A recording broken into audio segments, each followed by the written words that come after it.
like many of you, I heard of Jim Helton when he was organizing protests of the Ark Encounter in Kentucky, ensuring that no major news outlet was unaware of the serious concerns that existed with that endeavor. But Jim's been motivated for activism since 2012 when he attended the First Reason Rally. He returned home and co-founded the Tri-State Freethinkers and sought a volunteer position as American Atheists, with American Atheists as their state director for Kentucky. Under his leadership at the Tri-State Freethinkers, they actually adopted the highway in front of the Ark Encounter.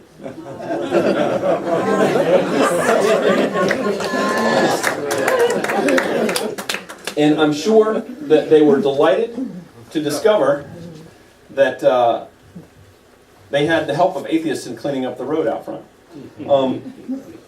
But they were also disappointed to learn that that same group was the one that made it possible for the entire world to hear about all the things that were going wrong with the Ark Encounter. And the Creation Museum has been going for many years, but the Ark Encounter presented some definite new and interesting challenges. And I'm sure Jim will be glad to touch on those, if not in his talk, in question and answer.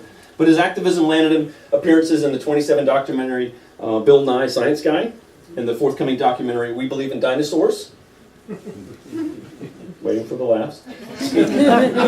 He's been quoted in the New York Times, Miami Herald, and Washington Post. He's a regular source for local media and has been on TV in France, Switzerland, and elsewhere. As national field organizer for American Atheists, he assists affiliates, local partners like us, and state directors to challenge religious privilege and to fight to keep religion out of government at the local level by building coalitions, kind of like we talked about before, including those for medically accurate sex education, LGBTQ non-discrimination ordinances, and religious exemptions. So please join me in welcoming Jim Helton to his first gig at the CFFC. Well, my name is Jim Helton. I am the National Field Organizer for American Atheists. I am actually a full-time atheist. This is actually what I do for a living. My job here today is not just to entertain you. I hope to challenge you and show you some ideas of what's happening around the country. And unlike most groups when I talk to are primarily social groups, and I'm trying to get them engaged in your community. That's not the case here. You have an amazing group here in Orlando. You guys are doing amazing things. But I want to maybe challenge you to take it just a little bit further and show you some of the things that are possible. So in my talk today, I'm going to do the recap of Future of Atheist Activism. This was what I was hired to do, to redefine what an atheist issue is. Kind of what we are currently doing at American Atheists, some of the success stories we have, talk about our ACES program, which stands for Activism, Community, Education, and Social, and then how we implement that program through our directors and affiliates.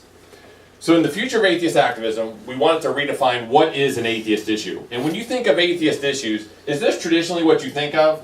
You know, taking down big giant crosses, removing 10 commandments from the courthouse, removing prayer in public schools. American Atheists has been doing this for over 50 years, and unfortunately we will probably continue to do this for another 50 years. And it is my favorite pastime. I really enjoy doing this. But also, when you think of separation of religion and government, while our members and our base get really excited when we do these things, the general public, not so much. You know, if you've seen any of the love letters I get from the Home Office when we do this, they're not fans by the general public. So what about all the other issues we face, though? The question was, are these atheist issues? Would you consider dying with dignity an atheist issue? Now, I'm not asking if it's a humanist issue. I'm not asking if it's the moral issue or you're on my side. Do you as a group agree dying with dignity is an atheist issue? I see some head shaking yes, a few no's, a lot of I don't know. What about sex education? Some. What about LGBTQ rights? Abortion? Women's rights? Science, history, racial justice. So here's what we found. Even in this room, where a number of people shaking yes, some people nodding, not everybody's in agreement. And we found this true to be around the country. So when these issues would come up, what we often found among groups, boards, members was, hey, that's not an atheist issue. You know, we're losing track of these things. And we need to focus on X. And what ultimately happened around the country was inaction. Meaning, as a movement, we were not involved in this space at all. In any way, shape, or form. Maybe individually, maybe we've morally supported these issues. I think atheists, for the most part, are on the right side of all these issues. That's not the question. But as a movement, as organizations putting money, resources, people behind it, we did not have a coordinated effort towards these things as a whole. So what we want to do was set clear definitions on what is an atheist issue and what we should take action on. And the very first definition we set forward is this. Who is behind the issue? Is it religion? Now think about that for a minute and go back to this. Who's against dying with dignity? The Catholic Church? Yeah. Comprehensive sex education? Evangelicals? LGBTQ? Pick your Christian denomination. You know, and all these things. Who's against science, history, the creationists? I mean, you can go on and on.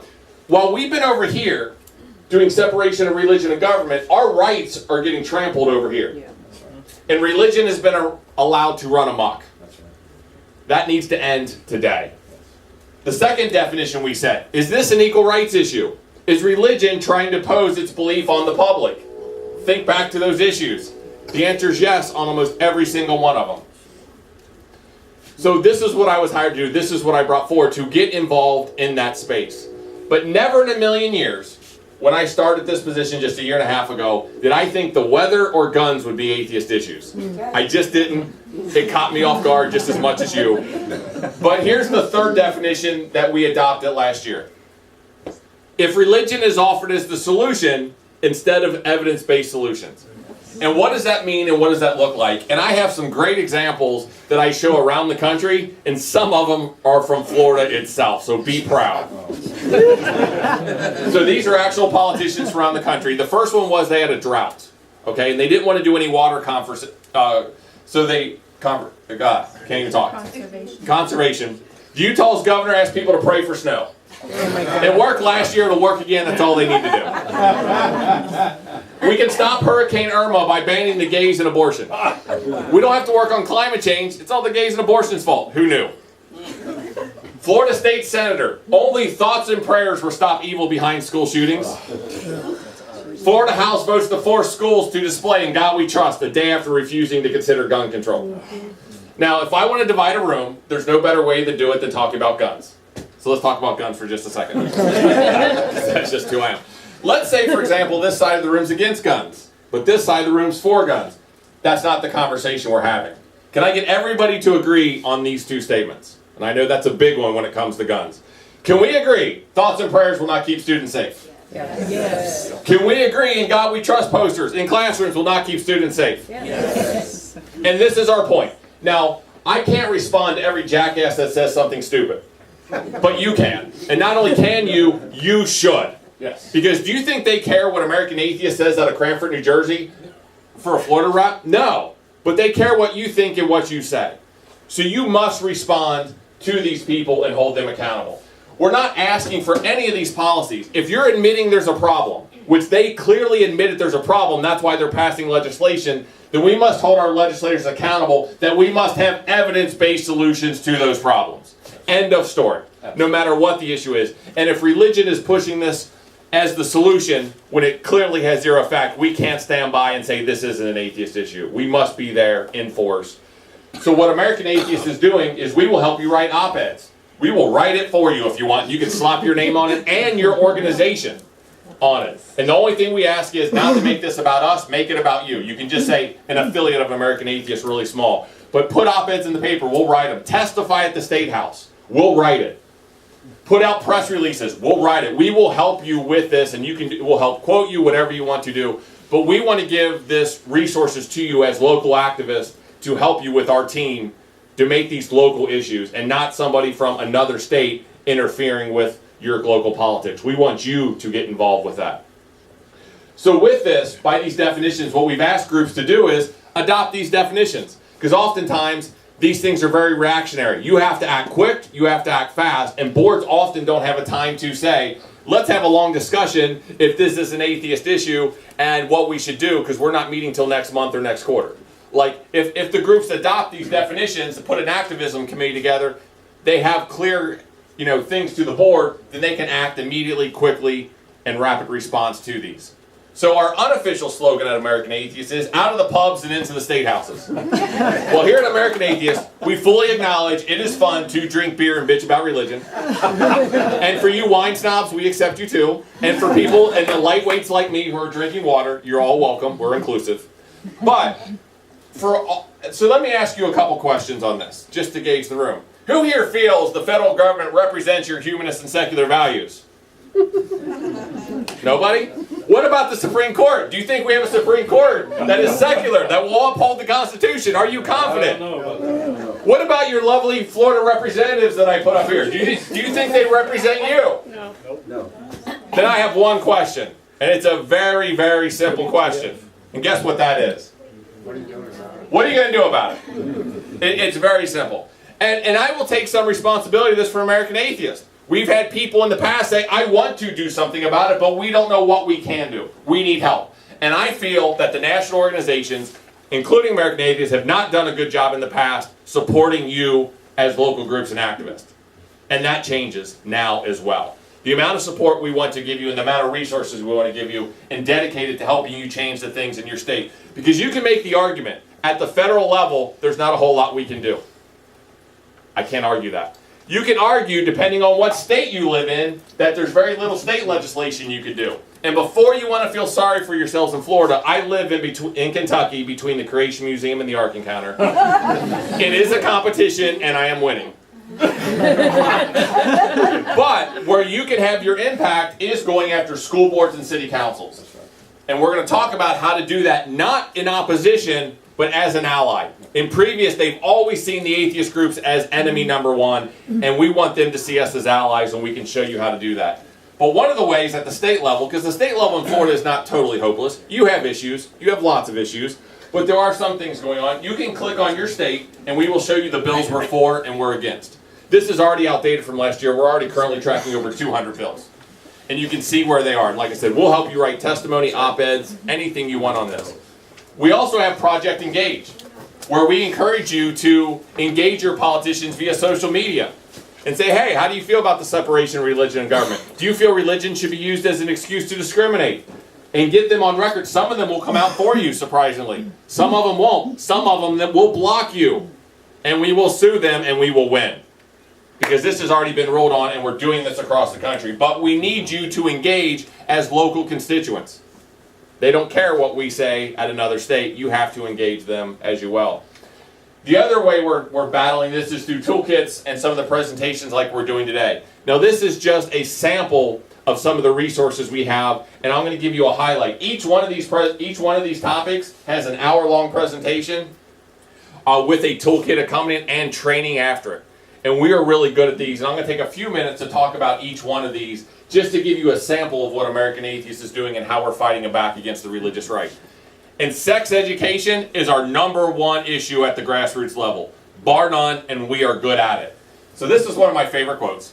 Our schools are teaching abstinence-only sex education and claiming it's 100% effective. This is being pushed by churches whose entire religion is founded on the idea that a virgin got pregnant. I want you to think about that just for a minute. Now, I travel the country talking to people about sex ed, and I've started in Florida and Miami, and I'm here for 10 days, a different city every day. And when it comes to sex education, I quizzed Miami. They were not good at this at all. They failed miserably. The further north I got, they got better. But I want to quiz you in Orlando, okay? And we're going to see how you do. There's a couple quizzes in this presentation. You can shout these out. And I want to know, as humanist, you personally, when it comes to emotional effects of sex, when you think of sex, what emotions come to mind? Pleasure. Pleasure. What else? Attachment. Connection. Connection. Attachment. What else? Pregnancy. That's not an emotional effect. That's a side effect. Potentially. What else? Love. There's a novel thought. Euphoria. So most of what I heard is pleasure and fun. And depending on where you're on the spectrum of pregnancy, that could be very pleasurable or oh crap. You know, but this is not what they're teaching in our public schools. This is actually a screenshot from my son and daughter's book, which is one of the top public schools in Kentucky. Guilt, disappointment, depression, sadness, worry, loneliness, and loss of self-esteem. Now, I told both of my kids disappointment's legit. They're going to be on the They're going to be on the giving and receiving end of this, and not just when they're young. But the rest of this is horrible. This is absolutely horrible. That we're teaching kids that sex is a horrible, disgusting thing that we should save for the one we marry. I don't get it. Do you know what your state law is in Florida when it comes to sex? They want you to teach abstinence only and stress it. They don't forbid you to teach comprehensive sex ed, they just don't recommend it. But you're allowed to. Now, when I put up all these issues, remember on that board up there, a lot of people think these issues are controversial. I disagree. I don't think they're controversial. We know what the problem is. We know what the answer is. The only thing that makes any of these issues, including sex ed, controversial is people don't like the answers. Do you know what percentage of parents and students want proper sex ed taught in schools? 85%. And every issue I put up on this side of the screen, over the majority of all Americans are for these issues. These are popular. When we go after these issues, this isn't negative. This is popular. If you want to normalize atheism and the separation of religion and government, it's things like this are the way to do it and to get your inroads on something that's popular. And when I talk about people don't like the answers, so what is the answer? In Colorado, they gave out free birth control and implants to all teens that wanted it. They offered comprehensive sex ed that was medically and scientifically accurate. Their teen pregnancy, teen abortion, and teen STI rate fell by over 40% overnight. Just like that. It was so successful, the religious right tried to defund it last year, or the year before. And they almost succeeded, but they did not. Reason prevailed. As this being American Atheist #1 issue, I will tell you how good we are at this. I went to the Ohio Sex Ed Summit, and Planned Parenthood wanted a toolkit to pass out to all the 100 organizations that were represented in this. Do you know whose toolkit they passed out? American Atheists. They contracted with American Atheists to train all 100 organizations that wanted training on how to do this, including Planned Parenthood. We are that good at getting sex ed in public schools. Now, we're not teaching it. Planned Parenthood's the best at it. But we are good as activists getting it in. And I had the health department in a city in Ohio go, let me get this straight. You're literally walking into a school and saying, I'm Jim Helton with American Atheists. Yes. They're talking to you. Yes. In Kentucky. Yes. You're changing the sex ed within months. Now, if you took this issue on today, I'll have it changed by summer. It's that quick. I go, yes. They go, we're with the health department and we can't get the schools to sit down with us. We're doing something wrong. And I once again said, yes. They go, have you ever trained government employees? I said, no. But I'd be happy to. Because I've done this out of state without a parent or student and changed sex ed. The way we go about this is amazing and very good. If you give me a parent or a student, it gets that much easier. It gets that much easier. And for the sake of time, I won't tell you some of the stories. I'm going to move on to respect everybody's time here. But see me afterwards, or if I have time, a little bit of time, maybe I'll backtrack on some real examples of exactly how we went about doing this. What about LGBTQ non-discrimination ordinances? Is it legal in the state of Florida to refuse housing, service? Still is. Probably. Yes. It's legal discrimination and you can be fired. In my job, I was accused of being an atheist and for gay rights. I was let go shortly after, just for being on the side of the LGBTQ community. So in almost every state, you can discriminate. What about in your city in Orlando? Can you do this in Orlando? Not if you're contracted with the government or if you're a city employee. So government and city employees you can't, but private businesses can. And this is something we could work on to make it all businesses. Now, we don't have to take the lead on this issue, but we should definitely participate. I saw someone brought in a sign. It's one of my favorite signs. When equality is under attack, atheists show up. The most powerful thing you can do as an activist is show up. And we must show up. In the Paducah, Kentucky. Anybody know where that is? Yep. Wow, I'm surprised. Whoa, normally it's no. Coal country. They passed an ordinance that no employer can discriminate. If we can do this in Kentucky, you can do this in Florida. And we show up. And on the front page of the paper, it did say when equality is under attack, atheists show up. Front page of the paper. This is important. If you want to normalize atheism, show up for other people's issues. It is vital that we do this. And everybody knows it's religion behind it. We never have to say it. Just like the Sex Ed Summit. I had a crowd of people that came up to me and said, why does American Atheists care about sex ed? I don't get the connection. I just don't get it. And all I said was this. Who do you think's behind the issue? And they thought about it. There was a discussion for about 30 seconds. And someone goes, well, for being honest, the real reason we can't teach sex ed is because of religion. I went, uh-huh. And about 50 people go, "Can I get a card?" And I didn't have to say it. Here's just some of the types of bills that they're doing. When we got marriage equality, people thought we had equality for LGBTQ. That is not the case. There's a whole slew of bills. This is just a sample. Anytime you hear religious freedom, just wipe out freedom and put discrimination, because that's what they mean. I mean, if we're going to have an honest conversation, that's exactly what they mean. What about Gideon's Bibles? Do Gideons pass out Bibles in public schools here in Florida? Sometimes. You are the first person in the state of Florida to admit it. Because everywhere I go, they're like, "Not here." I'm like, Gideons pass out 85 million Bibles a year, and you mean it, and every state I go to, everyone says, "Not here." I am telling you, they are here. And if you go to your school and find out, well, hey, Jim, they're not in my school, then they're in the next door neighbor's school. They are everywhere. And we just don't know about it. Now, here's where my activism comes in. Because we were talking about this earlier. On a lot of issues, legally, we can't do anything about. Like, we'll lose in court, or they have a legal argument. But often my argument and my activism to get somebody to stop something is not a legal argument. I am very effective of getting groups to stop doing, in cities, to stop doing things that they can hide behind the law, which are actually legal. But I have a saying, just because you can do something doesn't mean you should do something. And the Gideons are a perfect example where the legal team, the ACLU, came to me and said, "Jim, we have a problem. If they're on campus, when we find principals, superintendents passing out Bibles, teachers, we can stop that." And we have. But the problem is now they're doing it on sidewalks right in front of the schools. Yeah. We can't stop that. That is illegal distribution. I can stop that. I poured over 1,000 pages of documents from the Gideons. Their bylaws, their code of conduct, how they do business. It was tedious and painful. I could tell you some amazing stories later if you talk to me about Gideons. A whole hour of this of just, I learned so much about how horrible the Gideons are. I had no idea. But out of all that talk, I'll save you the whole hour talk in the 1,000 pages. You only need to know one sentence. And that's this one. If any method of distribution has the potential to create media publicity, the distribution must be canceled or postponed. That's all you need to know in their bylaws. Now, I've heard atheist groups say they can't get publicity or they can't get press. I don't think that's the case here because I've seen you do a good job of this. But also, like if I would have put out in Kentucky, if I would have said Gideons pass out Bibles in Casey County or Boone County schools, do you think the press would have cared? Do you think anybody would have cared? They probably would have thought it was a good idea, actually.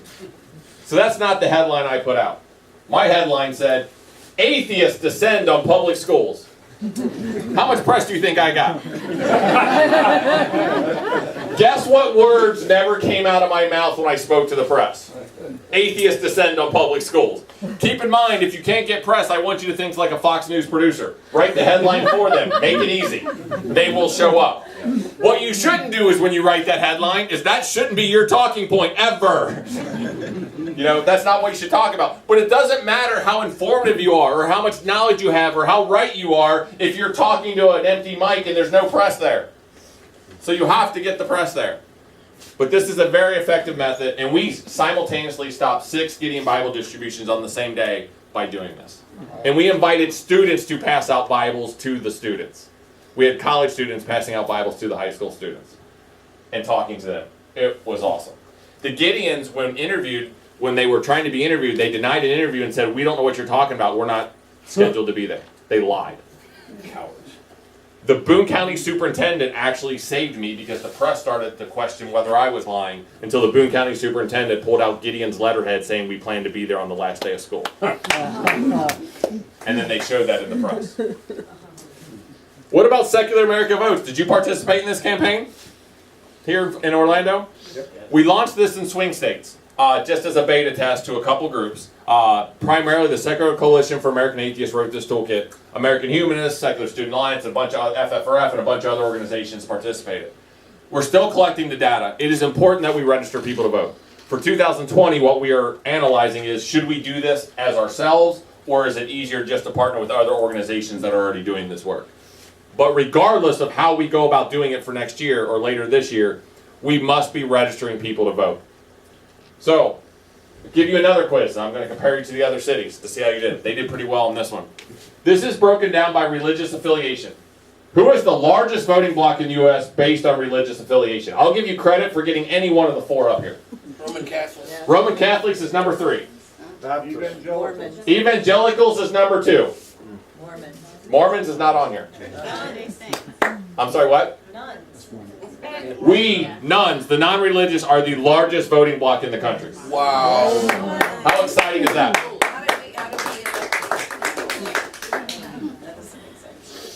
So somebody's questioning that claim, like, I don't believe it. Well, let me debunk it and tell you why this isn't true. It's not true for 2 reasons. 1, we don't vote. There's the first reason. Do you know what the voter turnout for evangelical was in the 2016 election? 86%. 80% voted for Trump. We don't vote. So we're not a voting bloc. Well, technically, it's true. We're larger than evangelicals, the atheist, agnostics, deists, people that don't, they may believe in God, but they don't go to church. But we don't vote. We just don't. That is the fact. I hear people in the room say, I vote. So you're telling me your 1,000 and 2,000 members vote? No, the people in this room might have 80 or 100 people. But as a majority, we don't vote. We're nowhere close to that number. What's the other thing is we're not a voting bloc. We're not. If you want to appeal to the evangelicals, what's the one issue you got to be against? Abortion. Did anybody here not know that? Because raise your hand, because I would like to talk to you to know where you've been living and tell me about your world, because I think it would be amazing. And I want to move there. I want to be out. Everybody in this room knew that, unless you were too embarrassed to raise your hand, but I don't think that's the case. If I had time, which I definitely don't, and I was going to go around this room and pass the mic, and I asked you, what is the most important issue that you have? Would it look something like this? And before you yell at me because I'm in Florida, climate change is not on here because I ran out of room. I will make sure to add it. But would it look something like this? Would you agree with this? Yeah. So I want you to think of this. People ask me all the time, Jim, if we're the largest voting bloc, why don't politicians cater to us? And I'm going to give you the answer. 1, evangelicals make it very simple to vote for them, and we make it very difficult. And think about this if you're a politician. I will make the claim that most politicians aren't uber religious. True. Your Mike Pences of the world are. But the rest of them, a lot of them aren't. No. So think about this, if you're running for office and I say come to you and say Kit's running for office because she's a well-respected citizen here in Florida, and your campaign manager goes, look, there's this voting bloc here. They're the 2nd largest voting bloc. I know you're for Planned Parenthood and you've been pro-choice, but just say you're against abortion. And I'll get you an 86% voter turnout. And they don't care what you do and how you crap on them on any other issue. This is all you got to do. And 80% of them will vote for you. Or there's this other group, which is slightly bigger than them, who turn out about half as much on the vote. They care about all these issues up here, and even ones not on the board. And if you get any one of them wrong, if you screw up any one of them, they will stay home. As a politician, who are you going to cater to? The evangelicals. Right, and that's what happens. Because we don't vote and we're not a voting bloc. Well, that has to change. So the first thing we talked about is, what do we have to do? Vote. We have to register people to vote. We have to make sure people vote. The second thing we must do is become a voting bloc. Now, looking at this list has 3 things. Every issue on here has 3 things in common. And I say we unite under one banner, under one of those things, and become a voting bloc. Can anybody tell me what these 3 things have in common? Human rights. Yes. They're all equal rights issues. And you got that right off the bat. Amazing. We must unite under one banner, and that banner is equality. If you're not for equality, we cannot vote for you. If you discriminate in any form, we cannot vote for you. Often people yell, these are science issues. Yes. But it's apparent people don't care about science. That's why the Creation Museum's doing so well. Separation of religion and government. This room cares about that. All these issues are that. Does the rest of the country care about that? Not so much. A lot of people view that if we had a Christian nation, it would be better. But let me give you an example of what this looks like in real life and real practice. Dying with dignity is an equal rights issue. They're discriminating against our senior citizens. Sex education is an equal rights issue. They're discriminating against our youth. LGBTQ is an equal rights issue. They're wait a minute. They already do that, don't they? The community did two things that changed the world. In this order. Can anybody tell me what the two most powerful things the LGBTQ community did? Yes. They came out of the closet. Yes, they came out of the closet. One of the most powerful things you can do is coming out of the closet. It's so powerful, even Dick Cheney, which you could argue is the worst of the worst, is pro-LGBTQ because his daughter came out. We often don't come out of the closet. We're afraid to use the word atheist, for those of us that are. I realize not everybody here may be, but if we are, we need to use it. I don't care about group names. I think group names should have freethought, freethinkers, humanists. I think they're fantastic. But people don't know what the other words mean. And if we're all identifying as something different, people get confused. That's right. We cannot be afraid to use the word, and often people are afraid to use it because of the negative backlash. That's right. I travel the country, Mississippi, Louisiana, Alabama. I wear atheist shirts. Everywhere I go, I have positive interactions with Uber drivers, bus drivers, on the plane, people. Because when they meet an atheist, I make sure it's the most positive experience they have.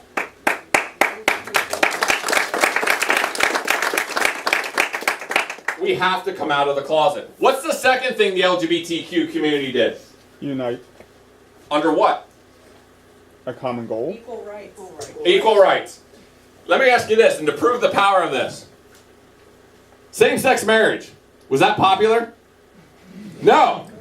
The majority of Americans are against same-sex marriage. They are. It shows that. But once LGBTQ came out of the closet and then they said it's marriage equality, the majority of all U.S. citizens are for marriage equality and against discrimination. The power of marketing, the power of messaging, this is what we must do. They laid the groundwork. All we have to do is follow it. And this is powerful doing this. And I'm going to give you a real life example of what this looks like in politics. Now normally, when I talk about government invocations, I talk about Florida. But I am preaching to the choir here, so I'm not going to talk about Florida because you are the ones doing this great work. You are leading the country on government invocation. David Williamson helped us wrote the toolkit with Justin Scott. So I'm going to tell you an invocation story that you may not have heard. And this is out of Iowa. Justin Scott he was inspired by Florida and the work you guys were doing here, and took this on as his personal mission to go to any city that was doing an invocation. He wanted to deliver one because he thought he was the only one that would be willing to do it. He didn't have a community like this. And he made phone calls, he sent emails. Some he had to send a few more emails than others. Some we had to follow with nice attorney letters. But ultimately he got into every city but one. Because that mayor said, we are a Christian town. We only do Christian prayers and atheists aren't welcome here. But an interesting thing happened. This mayor was up for re-election. And a retired citizen, who is not an atheist, said, this is not okay. He's like, we have Muslims here, we have Jewish people here, we have atheists, we are a diverse community, we are not a Christian town. And he decided to run for mayor. But he was too late in his doing so that he had to be a write-in candidate. We know how that goes, right? But he ran that this was an equal rights issue, that people were being discriminated by the mayor, and they wanted to be inclusive. And this mayoral candidate won by a landslide of 65% of the votes.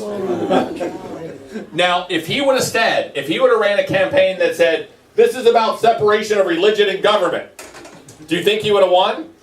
No, he wouldn't have. But he ran on equality and discrimination and being inclusive, and the majority of the town supported it. That is the power of this messaging at work. The very first phone call for the very first invocation was given to Justin Scott. Said, Justin, we'd like you to deliver the very first invocation. And Justin Scott obviously said, no. Oh. He said no. And the mayor was just as confused as you are. And he said, why? I thought that this was about. And Justin said, that's not what this is about.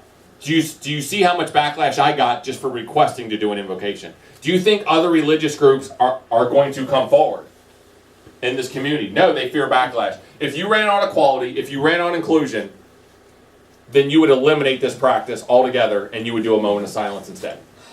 And so instead of doing an invocation on this mayor's very first thing, they did a moment of silence and they banned the practice of government prayer.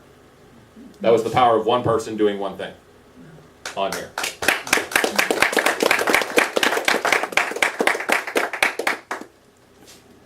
Now this is my favorite topic. This is the Ark of County. This is what I am most famous for.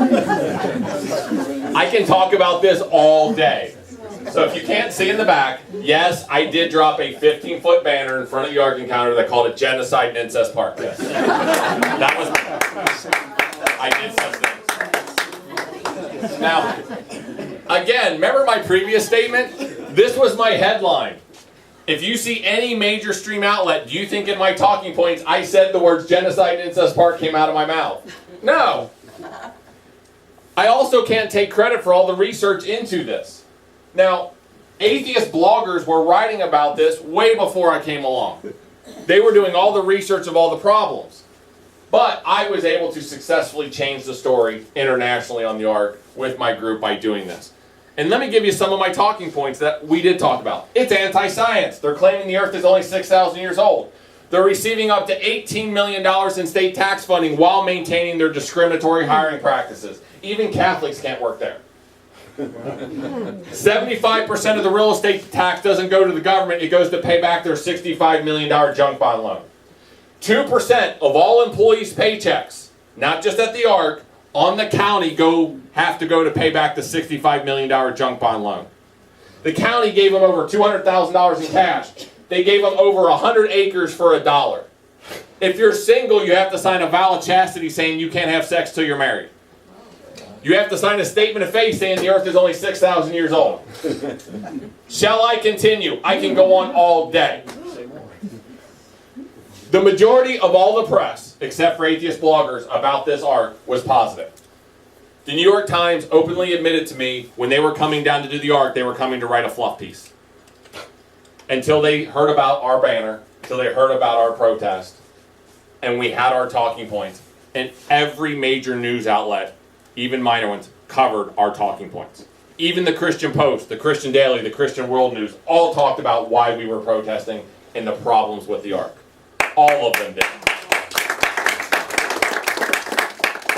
We thought this was a one-time thing, but as we got further away from the protest, what we noticed was the stories start to shift back towards positive. So we decided to make this an annual event. We do it every July 7th weekend, whatever that weekend falls under, and protest it every year. It's a who's who of atheist activists, from Hemant Mehta to the Thinking Atheist to Aaron Ra to the Secular Coalition for America. The American Human Association's coming. Dan Barker from the Freedom from Religion's been there. It is an amazing event. If you also notice all the pink signs there, the color's a little blurred, that's Planned Parenthood.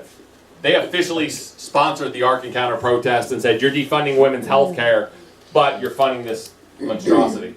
They also, the new vice president of Ohio for Planned Parenthood said, when equality is under attack, atheists always show up for us. And that's why we are here for you. And that was an amazing thing. Now, I got some flack from this, and I'll give you a couple of the criticisms I got from this. One was from parents that said, what if our kids drive by and see that sign? And it made me think for 10 seconds. I didn't have an answer to that right away. 10 seconds later, it didn't take me long. And I said, you know what? If this causes you to have an uncomfortable conversation with your child about your Bible, I'm okay with it. Absolutely. It's not my story. While they have the right to build a theme park based on genocide and incest, I just don't think it's an idea for a good family fun day. But that's just me. Do you know who my number 1 and 2 targets were with this campaign? Mike Pence? No. No, I admit he was not even on my radar or any thoughts in whatsoever. Any other guesses? Ken Ham? He was part of my strategy, but he wasn't my number 1 target, but he was definitely part of the strategy. What was the other one back there? The governor of Kentucky? Bevin. No, Bevin's a lost cause. Not a go at all. Bible. Atheist? So my number 1 target was the media. It wasn't creationist, it wasn't anybody. Part of the media strategy was Ken Ham. All I knew I had to do was poke Ken Ham, and he would do all the advertising for us and all the media. He started tweeting at me at 7:30 a.m. one day, and by 8:30 the press was calling me, and by 9 they were at my house all day. And that was even before the protest. That was just the threat that we were going to do this. It wasn't creationist. Like, creationists always park in our protest parking lot wanting to go to the museum, and we always have to tell them this is protesting it. We can escort you to where you go, and we show them how to get there. They weren't our target. It was the media. Why was it the media? We didn't care how many people showed up. We had a few hundred people here. It's a nice protest. But we got international attention out of this. I lost track of the countries that interviewed us for this. an Israeli paper came in last month to write a story on the Ark. They Googled the Ark encounter and they're like, Jim, can we talk? And I did 2 days of interviews with them. And afterwards, he's like, I am so glad I ran into you. I had to be non-biased when I wrote this. And there was all these things I wanted to say but couldn't. Now I don't have to say them. I'm just quoting you. And he got my name wrong, too. But beyond that, he wrote a good article. The second thing was firebrand atheist. I wanted the firebrand activist. People said, Jim, you're only appealing to your base. And I went, yes. Why would I do that? Because the story of Justin Scott I told you, do you know where I met him at? From Iowa. He drove from Iowa to come to this thing. Our director in Washington, met them there. Our Kentucky state director, met them there. Another half dozen assistant directors, I met them there. A dozen affiliates I met because they came here. The people that are running the current group and groups around the country and around the state came here for the first time because they are passionate about these things. And that's why we did this. Now, I often think groups, the biggest mistake they make is they water down their message so much because they're afraid to offend somebody that they inspire no one. Now, I don't think you have to go this far as I did. I'll admit it's a little extreme for most. I will fully admit that. But we try to water down our message because we're afraid to offend anybody and we inspire no one. You have to know who your target is and do an action that inspires your target. I was very clear who my target was. I need to get to the media, and I need my firebrand atheist. That was my target, and I went for it. It wasn't creationists. It wasn't Christians. The humanists in the group came to me and said, Jim, next year, can you tone it down a little bit? And I said, I'm going to double down what I'm doing. I can't tone it down. But, however, I challenge you, for the humanists in our group, keep up with me. I said, I don't want to be known as the crazy group that does all these things. You keep up with me. Do you know how many community service projects this group did in 2018? 54. Over 1,000 volunteer hours and fed over 16,000 people. We are not known as the crazy group because we were doing all these things as well. And we did actions specifically to appeal to our Christian partners and Christian allies. That we did not want to run them off. We knew some of them this might upset a little. Most of them thought it was funny, privately. But we worked with them and made sure we had outreach specifically to our interfaith coalition, our interfaith work. I met the mayor 1 week after this event. It did not get in the way of any of those things. I was asked to deliver an invocation for an interfaith thing with like over 30 people at a religious festival. And I wasn't even attending. And they unanimously asked me to do it. Do you know why? Because they knew the atheists were the only one that would deliver an invocation that was inclusive. Because of the reputation we built. So the moral of this whole story is, if you're going to do an action, identify your target and go after that target. If it's not your target, you have to ask yourself, do you want to appeal to all these people that aren't your target, that aren't going to come out? And then work on other actions for other targets. You're not going to be able to target everybody blanketed every time for every action. The other key piece of this is our ACES program. Activism, community, education, social. The groups around the country that are doing the best are following this formula. And the three biggest challenges groups face around the country, and I don't know if you face these because I'm meeting leadership after this, but the three biggest challenges groups around the country face are this: lack of money, lack of volunteers, and lack of diversity. The ACES program solves all three of those things. On the activism piece, who does that appeal to? Your firebrand atheist, like myself? Who does community service appeal to? Your humanist? Who does the education meetings like this appeal to? Your skeptics, your free thinkers? And who's social appeal to? It's the number one reason people join groups. Everybody. The religious groups have a power over us because they have a sense of community. And overall, most atheist organizations or humanist organizations primarily do social. I know that's not the case in this group. But primarily that's going around the country. If we want to be a true community, we must appeal to our community. And we must appeal to all aspects of that community, not realizing everybody's in the same space. We must appeal to the atheists, the humanists, the skeptics, the free thinkers, in one city, in one group if we can, or utilizing multiple groups. But we have to be diverse in doing that. Also, on volunteers, each board member should be in charge of a different thing. Like, I'm passionate about activism. When I was with my local group, That's the one I took care of. You know, my wife was passionate about community service. She led that. We had a professor passionate about education. You should have a different person in charge of each one of these things. And then you should have a subcommittee of volunteers that can help with those or whatever they're willing to help with to get people involved in here. The other piece of this, and this is probably the most powerful slide that I have in this meeting, and I will explain it. And this is a real life example with Planned Parenthood. And I like that you guys are doing some of this work already of reaching out to the community. But all this atheist activism isn't doable if it's just atheist or humanist. Like I talked to a group, they go, we have a lobby day. We've been trying to get this bill passed for 5 years. I'm like, you've been lobbying, that's fantastic. I got all excited. I'm like, who are your partners? They're like, well, what do you mean? We got the local atheist and humanist groups in the state. There's like 5 of them, we go. I'm like, who's your partners? They had none. They had no support. You have to get involved in the community. We also talked about diversity. If you want diversity, you have to get involved in your community. If you want young women leaders, where do you need to go? Planned Parenthood. If you want LGBTQ issue people in your group, where do you have to go? You have to go to the space where they are. You cannot wait for them to come to you. You have to go to them. And if you show up, they will show up for you in return. But you have to show up. So here's what it looks like. We had an education meeting. We brought in Planned Parenthood to come speak to our group. But we did something unique. And every speaker we do, we try to do this with. Doesn't always work, but we try. We said, we have enough space. Would you like to co-host this meeting with us? Meaning it's our meeting, our space, our time. We run it the way we run it. But after they accept the offer to speak, we're like, we'd like to open this up to your membership if you would like to co-host it. And Planned Parenthood sent out an email to their tens of thousands of supporters in Ohio saying we will be here at this event at Newport, Kentucky speaking on reproductive rights. And we added them on Facebook, so it's Planned Parenthood and the local atheist group sponsoring it. Planned Parenthood, for the most part, is not afraid to be associated with atheists. This was a powerful thing of bringing our groups together. Activism-wise, when we first started this, we didn't know how to organize a protest. We didn't know how to do any of these things. We didn't. Planned Parenthood actually trained us how to do it. They had professional organizers that did this. They set up a lobby day. It was right about the time my kids were battling the sex ed. And they came and I said, hey, can we add sex ed to the list? And they said, sure. And we did. They did a protest, which there's lots of things to counter protest and protest with Planned Parenthood. So we protested with them. And we learned from them how to organize protests. We also did a phone bank every Monday for 3 months.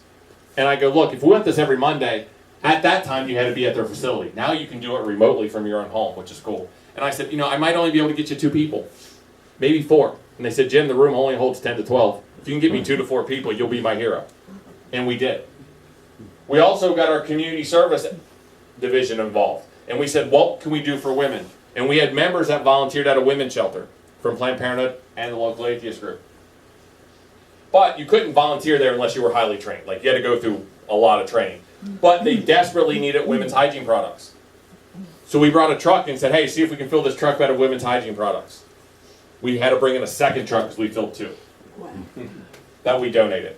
And then, do you know what Planned Parenthood wasn't that good at?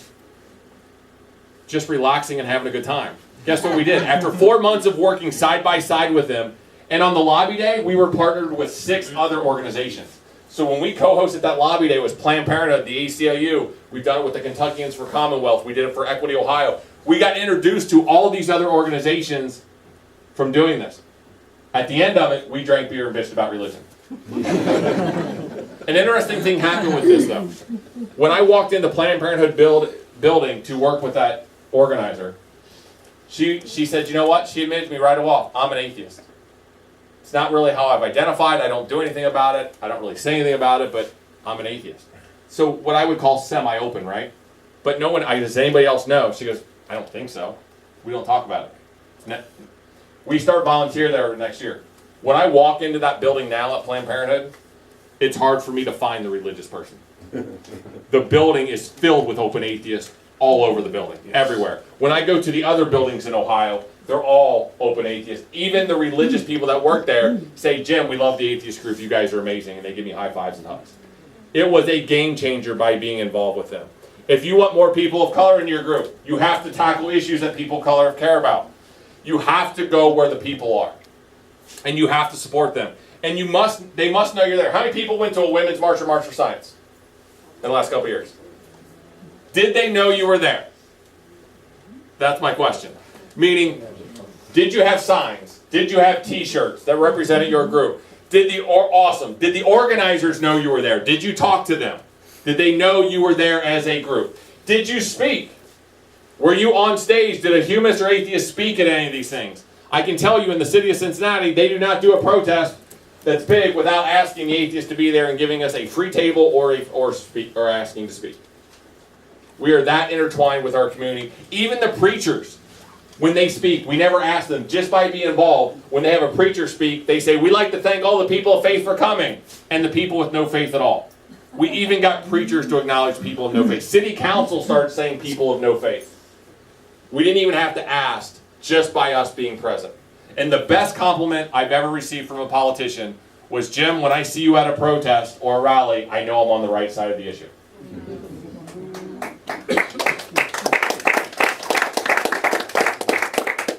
And while I know this group does amazing things because I see it in headlines and I see it in press, I was well aware of this group way before I came here.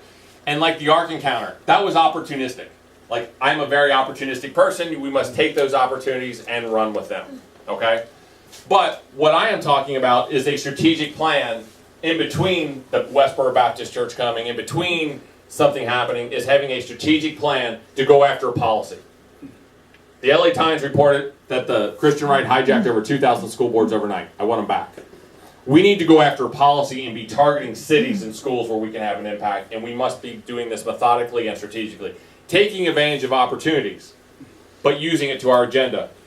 When Kavanaugh came up, do you know what we did? We talked about sex ed. We went to schools and said, what was the Kavanaugh thing about? If we break it down, what was it about? High school consent. Only 8 states require consent to be taught. Only 13 states medically and scientifically accurate. We use that opportunity to go after sex ed. When we table, I talk to groups, when we table, we don't get much out of it. You know, we get a little bit out of it. But you know why? Because there's 100 groups that are saying we're blah, blah, blah, we do blah, blah, blah things, and we meet and have meetings. Fill in any organization. When we go to an event, we have a purpose. When I was at Pride, we said we're here for sex education. It does not include gender identity, gender orientation, and it's not gender neutral. Here's why we're here. We want to change that. Will you help us? When we went to the March for Science, we said we're here for sex ed. It's not medically and scientifically accurate. We want science-based sex ed. Will you help us? When we were at the Women's March, we said we're here about sex ed. They don't teach consent, which leads to sexual harassment. Will you help us? We related the issue that we were there for of relating to the people and how it affected them. Because if you want people to get involved in an issue, they have to realize it affects them. And then the key piece of this is putting it all together. Having all the ACEs work together in a unified form between the activism, the education, community, and social piece. It may not work every time. Like when we had the death penalty, we didn't have a community service event or a social event around that. It doesn't work always. But it is a game changer on here. So here's my ask. We need volunteers willing to testify at state houses, willing to do invocations, willing to talk to school boards. Another big shift for us is we need a director in this city, in this group for American Atheists. Previously, we had one state director per state. How effective do you think that was for a state like Florida? When I came on board, they told me we had 30 directors, but we only had about 10 that were really active. We want a director in every city where there's a group. Let me repeat that. Every city where there's a group. And that's Orlando. And if there's what city are we in now? We're not technically in Orlando, right? Winter Park. That means if there's a group in Orlando, I want one in Orlando. If there's a group in Winter Park, I want one in Winter Park. We currently have over 70 directors. Our goal is to have over 100. And give them the support. So we have signs, buttons, stickers, and it's not just about swag. But you need that press release. You need that op-ed. You need that testimony that we're going to give it to you. If the group doesn't have enough money to table, we'll pay for it. You know, we'll help you do what needs to be done and give you support like you've never seen before on doing these things and the training that goes with it. It's not me just leaving here today and saying, hey, I'm gone. The director will have access to our Google Drive. All those toolkits I showed, that sample, you would have direct access to all of those. So if your group wants to take on one of those issues, and that's my ask, you don't have to take on all of them. This is after doing this for 6 years. Pick one. That's my ask. Pick one. And if you can't agree, great, pick two. And let's focus on that issue that's important to you, and we will train you on it, and we will offer training. And the other thing it does, and I know you've been trying to do this, help you talk to other groups in the state. Because we put directors in every city as I'm doing this tour, that's what we're trying to do. And those directors must talk to each other. And if they're talking to each other, guess that what means? That means the groups are talking to each other and sharing resources and ideas. We want Florida to be united. We want you to help do that. We want you to be partners with the American Humanists, FFRF, Secular Coalition. We're putting a resource together that shows you all the resources available and all the benefits for joining other groups. And I am being trained on all of them to make sure that you're getting and taking advantage of those. And if your group, we have multiple groups here. If your group's not an affiliate of American Atheists, become an affiliate of American Atheists. If you are an affiliate of American Atheists, we want you to be a local partner. We want to be talking. You know, David told me something that I've heard around the country. Yeah, we're affiliated with these groups, but, you know, we send them stuff, but they don't really do a whole lot. We want to change that. We want to help you as much as humanly possible. And then, also, I want to just announce this before I wrap up. The American Atheist Convention is coming to Cincinnati Easter weekend in 2019. Anybody been to the American Atheist Convention? Number of hands? Awesome. It's one of my favorite conventions by far. Even before I became an employee and I'm forced to advertise it. No, I do it with pleasure. I do it with absolute pleasure. It's one of my favorite conventions. But we learned something from Planned Parenthood. These were always entertaining. We always brought in fantastic speakers. And our keynote speaker is going to be Jim Obergefell from the Supreme Court decision for marriage equality. But we wanted to shift. Because again, I am not here to entertain you. I am here to educate you. We are going to have workshops all day Thursday. We are going to have workshops partial Friday, partial Saturday on all these things. Planned Parenthood will be training people on women's reproductive rights and how to get active. The local human rights campaign, LGBT Pride, will be training people if that's what you care about. If you want invocations, we'll probably ask David to help train on invocations. If he's coming. David, that hint there. So we want to make this training to give you the power and tools to take back to your affiliation to do this. And then, David, can we work on the sound real quick? Can you get that ready? I'd like to play a quick video just here if we can get, we had some technical issues, so I'm not going to guarantee this is going to work. But the last thing is, this is my daughter, Kelly. Has anybody heard of Kelly? Apparently so. She started speaking when she was 12 years old. She speaks around the country in groups of 1,000, 10,000, 15,000 people. If you want people to listen to you, have a student do it, if they're willing. And my daughter and I had one of the best conversations. She heard Planned Parenthood speak at 12 years old. And she said, Daddy, is this true that I'm not equal to my brother and a man? Because she was hearing about all these issues. And as any good parent trying to protect their child said, unlike most parents, I'm not like most. I looked her in the eye and said, you are not equal as a woman to your brother.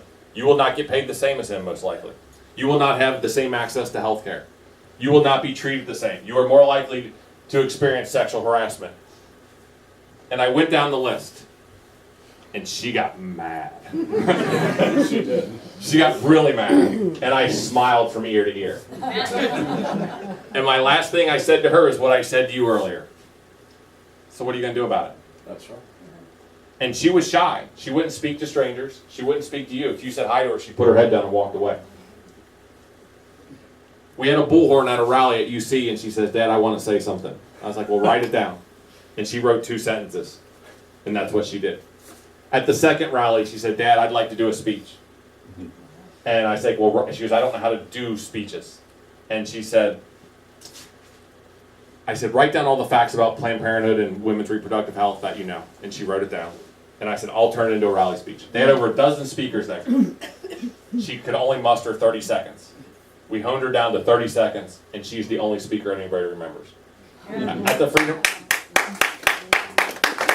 So since then, she's been speaking all over the country. And I'll tell you the last story. I'm going to play just a 3-minute clip. Anybody know Seth Andrews, the Thinking Atheist? Yeah. He did a highlight video on my daughter. But Annie Laurie Gaylor called me. And I speak all over the country and said, Jim, we're looking for a speaker for the convention. And I said, Annie, I would love to. It's one of the only conventions I haven't spoke at. I would be honored. There was a pause. And she's like, Jim, I'm sorry you misunderstood. We don't want you, we want your daughter. I've never been so pissed and so proud at the same time. So with that, let's see if we can get this audio to go. I will not guarantee this will work because we had problems. We got sound, you think? Yeah. I long for a day when all religions are viewed as the superstitions they are.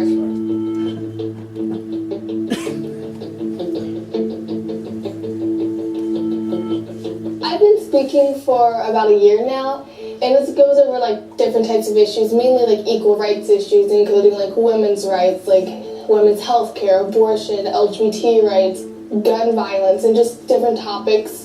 I spoke at the Women's March in Cincinnati, the March for Science, national conventions such as the American Atheist Convention. There's so many religions out there and they're all being disproved, and it just seems there's no gods or goddesses or any supernatural being out there. We cannot work on our solutions to our problems until we agree on the facts. The scientific method is the best method we have. Once you try bringing the supernatural into the equation, it is no longer science. I mean, a lot of people say, like, atheists can't have morals and they'll never be happy, but, I mean, you don't need someone to tell you that you're a good person to be a good person. When someone is in need, we don't sit at home and send them our thoughts and prayers. We actually go help them. You know, you can feed the homeless being an atheist and feel good about that. You're helping people. You don't have to say, God told me I did something good, so I did something good.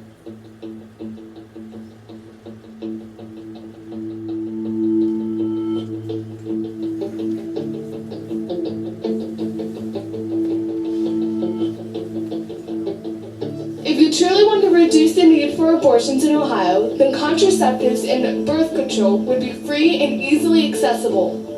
States like Colorado have already taken these steps, and their teen pregnancy rates, STD rates, and abortion rates have gone down by 30 to 40%. My dream is just to create equality for all people and normalize atheism and get women to be treated equally and paid equally, and the LGBT community is not going to be fired just because they're an LGBT person. And just to create equality for all people, that would be my dream. It is said that well-behaved women seldom make history. We are the future!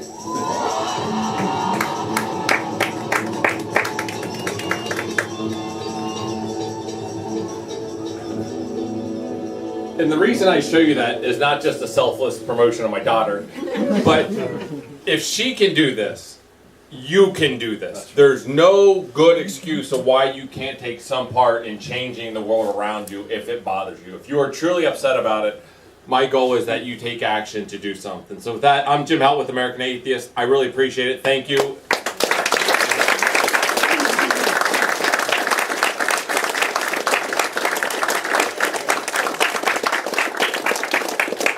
I can do a couple questions if you like. Questions? If anybody wants to raise their hand, I'll bring them the mic. Oh, okay.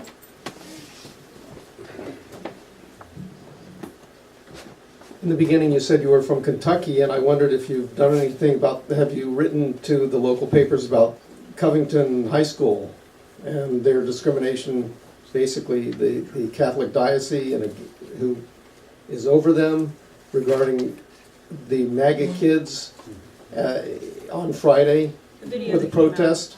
Was this just this Friday? Yeah, with the man in the drum. Okay, I don't know anything about that because I've been on the road for 2 weeks. So when I get back, I'm sure I will look. I will look into it to be there. But we are very involved. Like, you know, in private schools we can't do anything. But if the church is imposing its belief on the city or schools, you know, I don't know what's going on there. But I'm not familiar with the story. But I'm sure I'll get an earful when I get back. Had to do with Native American rights also. Okay, yeah, that's something we would definitely get involved with. Okay. Thank you for your talk, Tim. Just from hearing you speak, it seems what you're advocating is reframing the way we go about attempting to affect the wider culture. Yes. Am I right? Yes. Okay. Now, also, from what I'm understanding, it seems like your method is more from the bottom up as opposed to top down. Yes. Okay. How do we get to a point where finally atheists and freethinkers, humanists have the visibility that we've been craving for on the national level? Because here's the thing. Power starts locally. And this was the Christian rights thing. They ran after the school boards in affecting school policy. What do people at school boards do next? They go after city council. What do city council people do? Run for mayor? Or run for House of Representatives? What does House do? Run for Senate? What do senators do? Run for president? If we want power, we can't just throw up somebody from a candidate and say run for president. You have to start in a true grassroots movement and build people up. You either have to run for office yourself or support people that are running for office. And as a nonprofit, we can't endorse candidates, but we can work with them on issues. And as individuals, you can work on campaigns. And what's happened is, an interesting thing happened by working with all these politicians. Some of them got elected. And some of our individual members individually worked on their campaigns. And when I saw them immediately after the election, they came up to me and said, Jim, would American Atheists like to propose any policies? I would be happy to propose it and support it. Also, people lost that we were working with on issues. And you know how we got, the health department was working on sex ed in the city of Cincinnati for 6 years with no success. We did it in 6 months. You know how?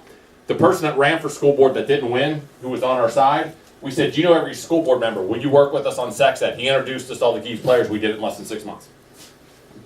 So that is where the power comes from, by working with people at a local level. It is hard. Like, if I want to meet Mitch McConnell, do you think he'll sit down with me?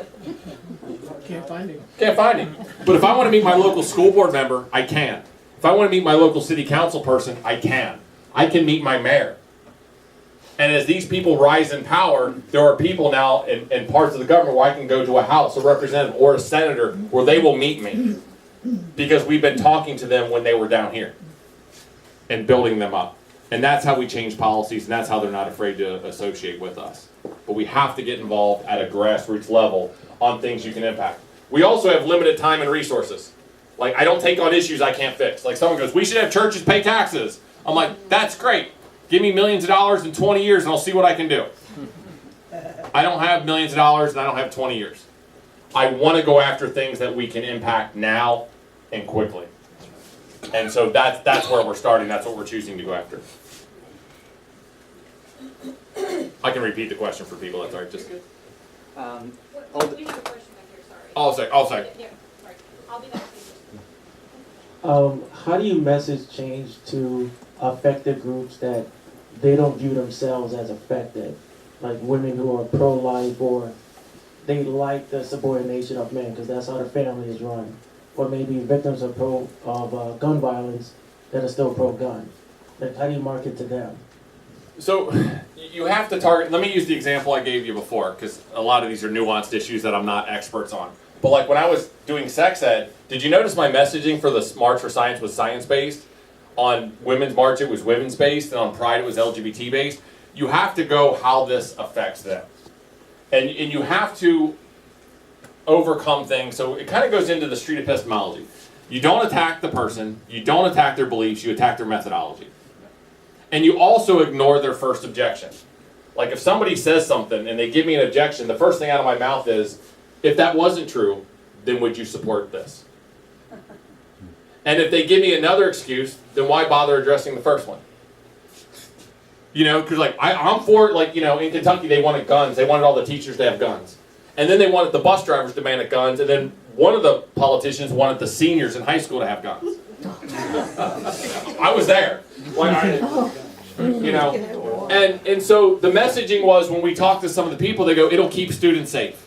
And so what I said to them was, okay, but if it didn't keep students safe, then would you be against it?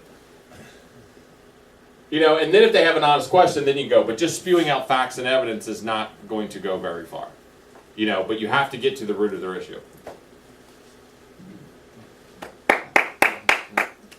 It's kind of similar question. So I've been always non-religious, but I'm new to the atheist movement.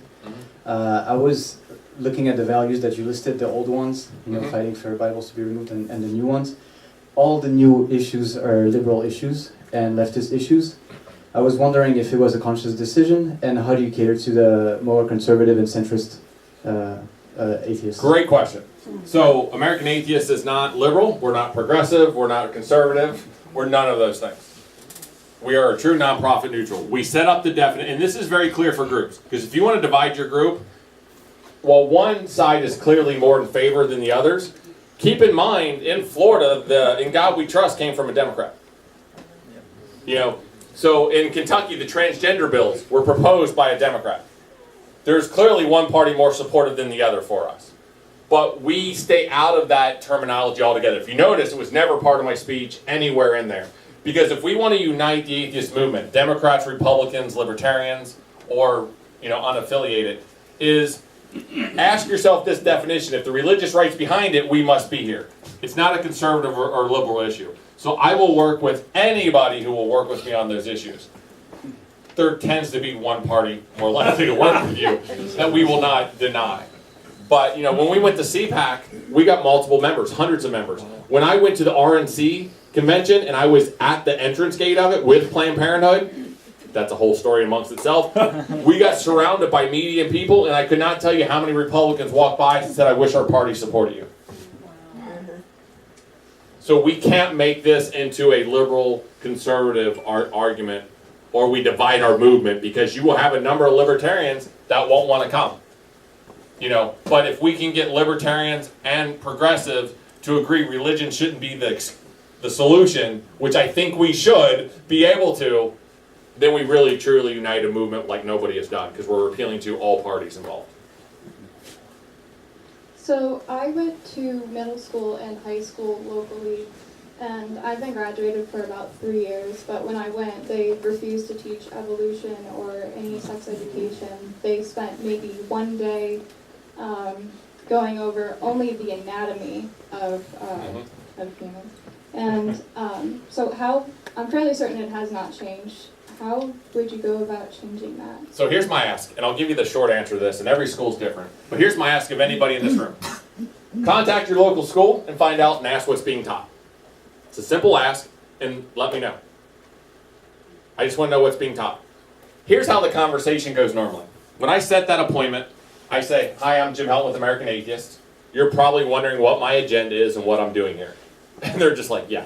And I'm like, "I have an agenda, and I just want to lay it out. And if you disagree with my agenda, let's have a conversation. I would like to hear from you. I just don't want to spew at you for the next 30 minutes in our meeting." So let me be honest. Here's my agenda. The reason I'm here is 4 things. First, I want to decrease teen pregnancy. I want to decrease teen STIs. I want to decrease the need for abortions. And I want to decrease sexual harassment and bullying. Do you disagree with any of those things? What do you think they say? They say no. And I say, great. We want the same thing. We are on the same side. Now may I ask you what's being taught? The number one answer I get is I don't know. Because they don't know. From there, it may be a second appointment, or I may do it later, depending on how much information they have there. And I come back and I lay out the 4 things that we agreed on. And I said, I've had a chance to review your curriculum. And not only does your program not address these 4 things, it actually increases these 4 things.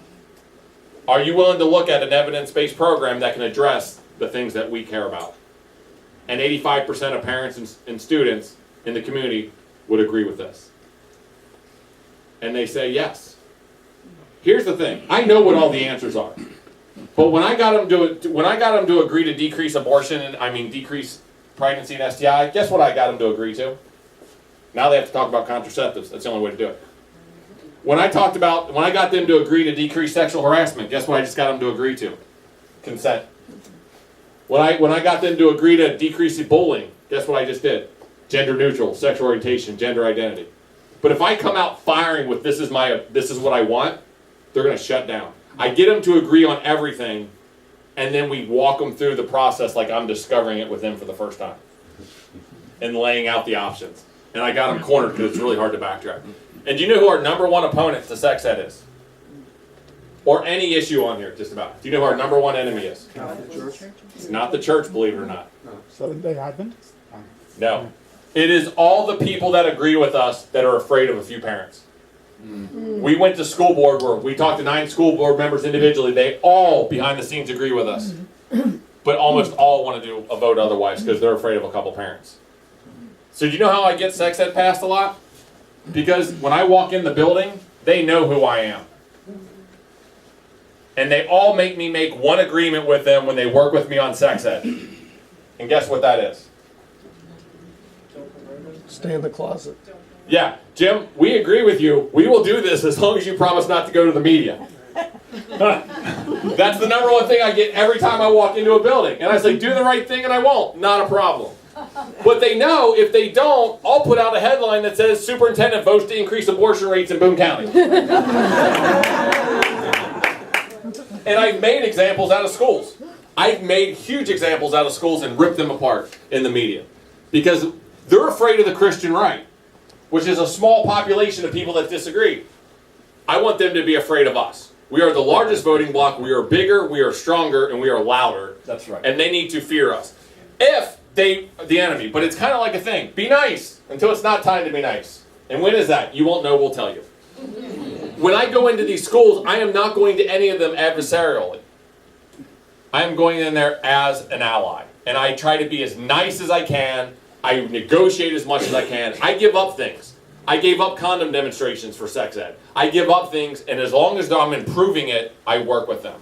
But we have to be seen as an ally. Too often atheists go into schools or city councils, and it's a fight. I'm here for separation, religion, and government. What you're doing, you know, and it just goes back. Do you know what word never comes out of my mouth on sex ed? Ever? Religion. I say I'm an atheist one time, just so they know who I am, or what group. And if you're with a group, don't say atheist. Say you're with, Central Freethought, Florida. Whatever your group is. But never do I bring up religion whatsoever. Okay, this is the last question. Steve? Sure.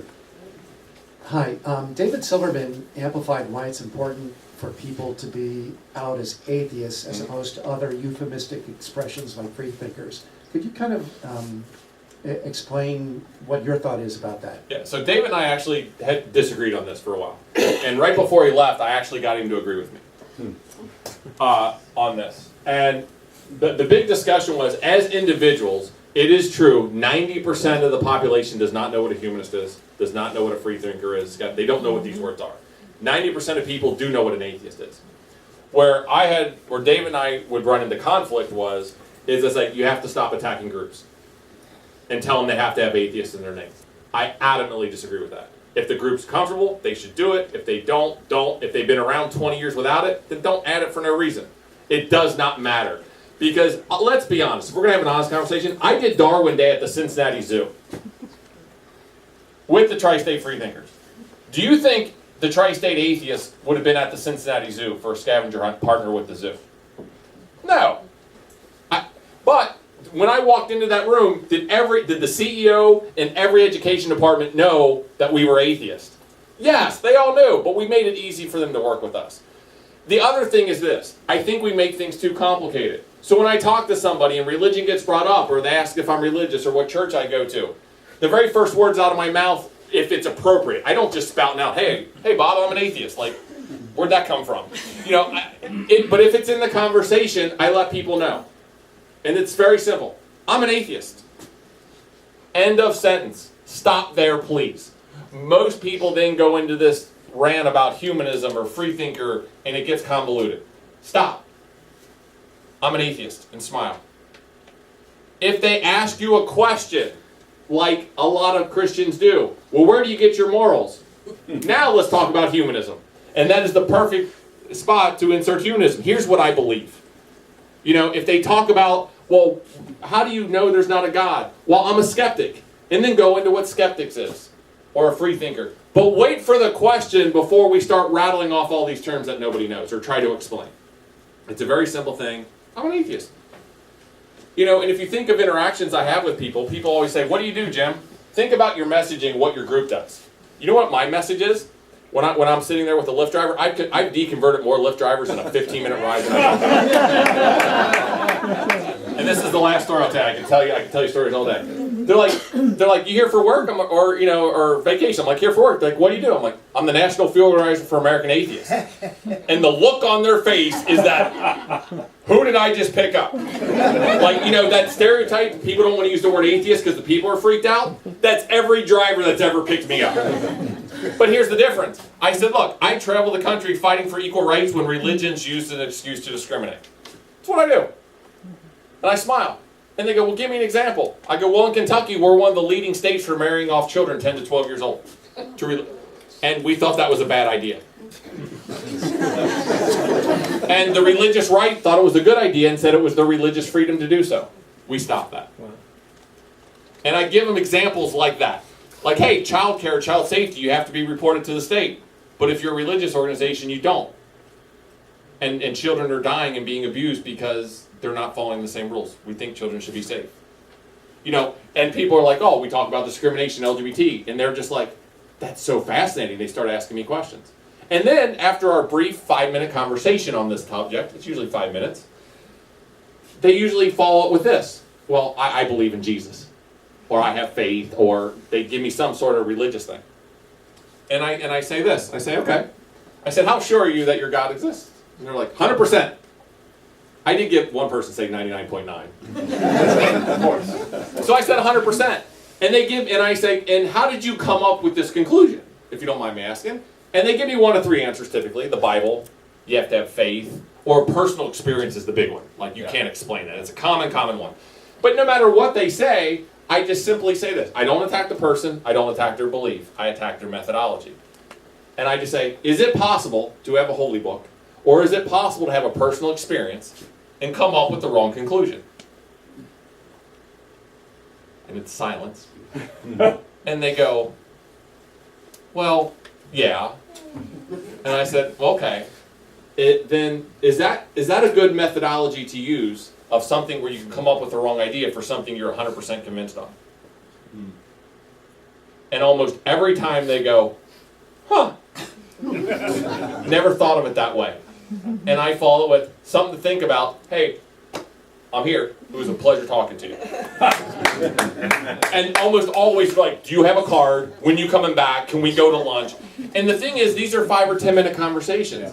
Like, I'm not spewing at them for a half hour. I'm not telling them they suck. I'm not telling them their Bible's immoral. It's a very pleasant interaction, and I keep it short and sweet.